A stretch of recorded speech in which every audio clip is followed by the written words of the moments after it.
So it's been some weeks since that Chen rework rolled in, so that means we're due for a balance update, and Blizzard has delivered on that. So I wanted to kind of go through everything with you guys real fast and highlight some of the big changes because some of these are pretty significant. So right off the bat, in the general here, we see that everyone in the game is getting a 10% move speed increase. That's a pretty big deal in the game. I don't think it's going to change like how Heroes of the Storm is played fundamentally, but um, it's really going to impact skill shot characters and how that sort of team fight interaction is played, because with everybody moving that much faster, um, it's not like all the animations are going to be that 10% faster as well. So skill shots are going to be harder to land. It's going to be easier to rotate. Overall, this is going to be a pretty big change to the game, so I'm pretty excited to kind of play with this and check it out. So there's a lot of changes overall, so I'm just going to kind of move quickly through things and kind of highlight the things that I think are the most interesting. So overall, Anubarak just got a bit of a nerf. They are upping the time on his W between casts, so you can't get that 100% uptime on his W anymore. I like the Hardened Carapace build, so that's a bit of a sad moment for me, and they're reducing the cooldown reduction on Epicenter. I think these are pretty small changes. They're just trying to bring him a little more in line. ETC, they're really trying to push this Guitar Hero perk at 1. They're making Guitar Solo have 1 more second on its cooldown. And then they're upping the healing amount on Guitar Hero so you can sustain that and heal more. But honestly, I still think everyone's going to go for Prog Rock at 1. But that's kind of what they're doing there. Mal'Ganis, they cut Felclaw's cooldown by a second. I don't really think that's going to be that big of a deal, and they're reducing its mana cost, so you have a little more sustain in lane and to keep up with those more frequent casts, but I don't really think that's going to be that big a deal. Artanis just kind of got some flat buffs across the board. Interestingly, they buffed Shield Battery at 4, which I already thought was a pretty good talent, so it must be underpicked, so they're kind of giving that some bonus points. Everything else, they're just kind of giving some generic buffs here. Graviton Vortex, cooldown reduction increase from 1.25 to 1.75. That's pretty good. Templar Zeal, the cooldown reduction increase from 5 to 6. I don't really take that one that often, so I'm not sure. Chen got some big changes, but most notably for like kind of fixing him, his W now only takes 1.25 seconds between the casts, so that should hopefully feel a lot less clunky, which I'm excited for because I play Chen. Also notably, the slow on the barrel, you're going to spend less time in the smaller slow and more time in the bigger slow, so that should, I'm not going to say dramatically change, but it's going to feel pretty different when you're diving on a target and slowing them, because they're going to slow down faster. You're going to be able to hit them faster as well, get them on fire quicker. It should just be more smooth. They're also trying to buff his level 1 so everyone stops taking Eye of the Tiger as an auto pick, but I don't think they're going to quite be there yet. Storm Stout Secret Recipe, the healing amount being buffed from 2 to 2.5%, honestly, unless the fire ticks give you the health back per proc. I just don't think anyone's going to take it. The other kind of notable change on Chen is Wandering Keg. They're giving it 25 armor starting at 10 and reducing its cooldown. That's pretty good. That does add some extra functionality to it. Wandering Keg's already a pretty okay talent, but the Storm Earth and Fire is just so strong right now. I don't think the answer is buffing Wandering Keg. But I think that's interesting, and it certainly does make that talent better. Imperious got some pretty big changes. They kind of adjusted functionalities around here. They added a lot more tankiness to his kit, and there's a couple of standout things here that I wanted to go over. So on his E on Molten Armor, basically it does 50% healing if it's not hitting a hero, and it does that normal 100% when it hits a hero. So they're just trying to push you into being that lane bully that he's kind of built to be.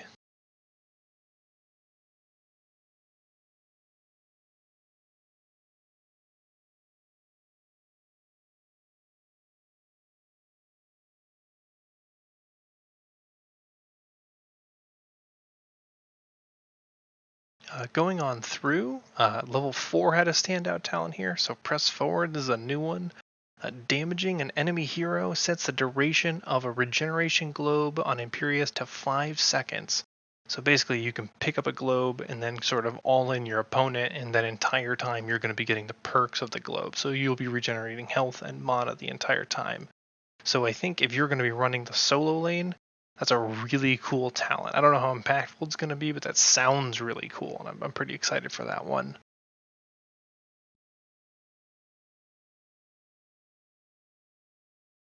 Everything else for Imperious, his 13 through 20s have another couple of cool changes here. So Heat of Battle stood out. It's been changed so that it increases Molten Armor's healing against heroes by 2% for every 1% of health Imperious is missing. So when you're kind of doing an all-in dive there, when the enemy's wailing on you, you're going to be getting more healing back off of your Molten Armor. And then at 16, Celestial Swiftness, so you gain 20% movement speed for 5 seconds after casting Celestial Charge, and an additional 40% attack speed for 5 seconds for each hero stunned with Celestial Charge. So they're giving you a lot of tools to make a big kind of opening dive with your Q, and then stay in that fight longer and deal a lot of damage, be kind of a force to reckon with. And then at 20, this new one, Brand of Solarian, reduced the duration of Valorous Brand to 3 seconds, but you no longer consume them when triggering. So I think that's going to translate to some big damage gains for you in the end. Sonya's kind of got a flat buff. Her health went up and her health regen went up by a little bit. It's kind of whatever. Yrel got some big changes, so I wanted to go over those real quick. So at 4, her Hand of Freedom, they reduced the speed buff from 50 to 35, but you can now cast it on yourself. So that's pretty cool.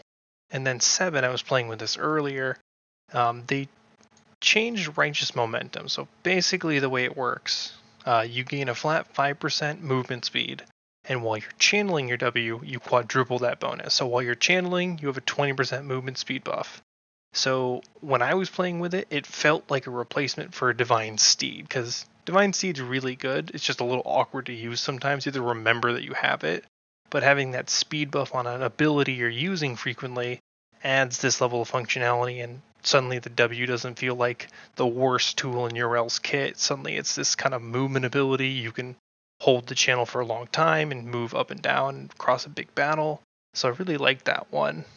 Nothing else was really a big change in her kit. That one was the one that really stood out to me. So that brings us down to Anna. It seems like they're really just trying to nerf her W build that everyone's been taking lately, and they're giving us some sort of side picks. So Slumber Shells added a functionality, so enemy heroes are slowed by 25% for 3 seconds after they wake up.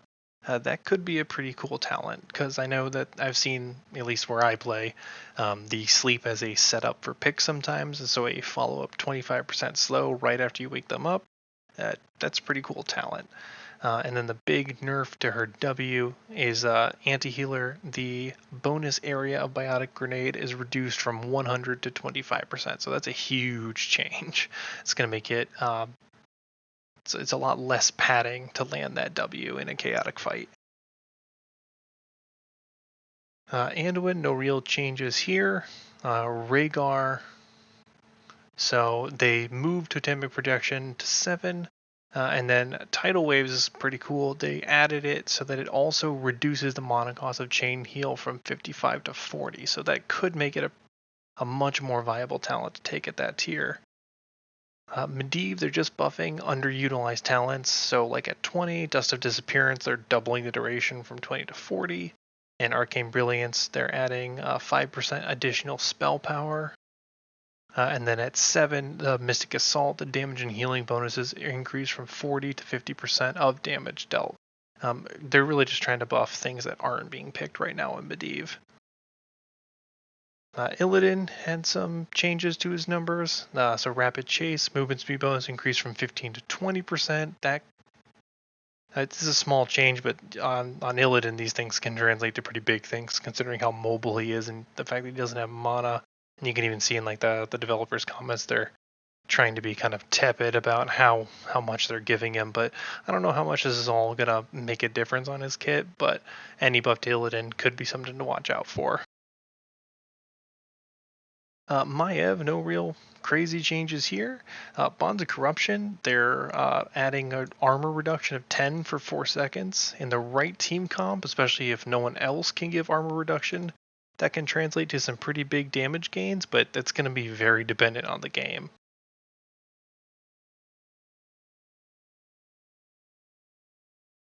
So Valera just kind of got a big buff to her level 1s. She gets a lot more energy regen. So Vigor energy regen goes from 2.5 to 3. Subtlety energy regen increased from 8 to 10. And the only other real standout in this whole array here, Hemorrhage, the bonus basic attack damage increased from 30 to 40, and Initiative. That also grants Valera 15% movement speed for 3 seconds when using Ambush, Cheap Shot, or Garrote. So sticking to your target and doing that follow-up damage after you silence them or stun them, whatever you do, you probably silence them because that's what everybody freaking does. Sticking to them means you don't need to use your Q to do it as much, so you can get more basic attacks in. So that's a pretty cool change.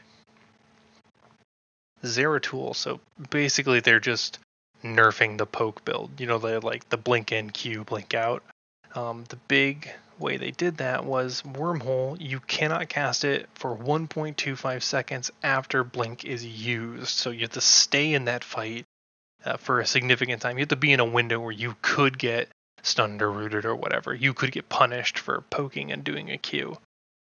So they gave him some other buffs to kind of give you something else to pick at that tier, and they're really just trying to hit a specific play style on Zeratul.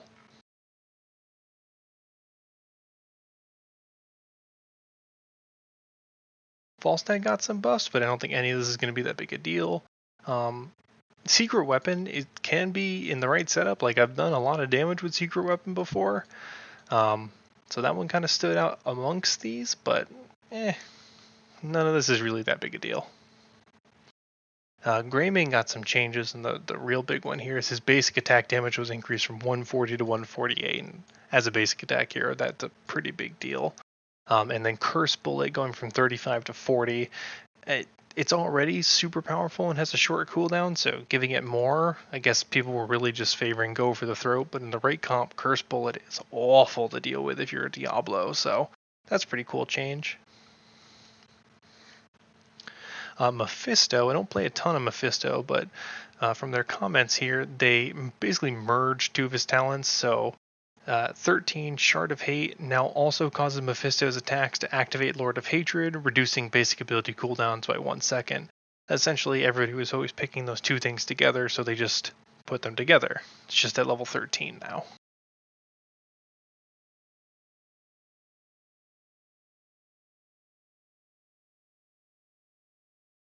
So Orphea, she got some buffs as well. They're just trying to promote build diversity. So she got a damage bonus for endpoint, going from 75 to 90%. That does make that pretty big, so that might start becoming a pick, although I don't see a lot of people go for it, but maybe that damage bonus will finally be enough to tempt people away. Everything else is pretty so-so there. Vala's getting a little more health. The Caltrops having a 40% slow is interesting. I see people take that sometimes when they're being pressured a lot, or when they think they're going to be pressured because it's a level 1 pick. So that's kind of cool. And then the Seething Hatred, this is interesting. So she gains 15% spell power when at full stack. So I think when you see that Monster Hunter build, that could add some extra race for Vala if you're going to be on like Battlefield of Eternity or something like that. So that's kind of interesting.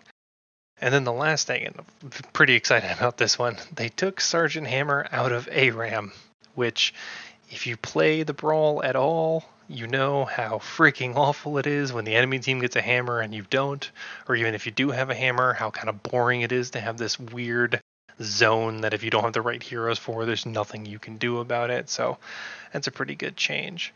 Now, there were 2 battleground changes. So the Swordsman on Hanamura, that's 30 seconds more on that respawn timer. So that's a pretty big deal, but it's still such a powerful camp that people are going to grab it more or less on cooldown. And then the Impaler camp, which I think is the Goatmen. I don't know what else it would be if it's not the Goatmen. 15 more damage, so that's pretty cool. So they're buffing the camps there, or I guess they're nerfing the swordsman camp. Yeah, but that is everything in this patch notes. And if you like kind of going through this with me, please like, comment, subscribe, give me suggestions for other parts of the game to break down. Really helps me a whole lot, and I look forward to hearing some suggestions.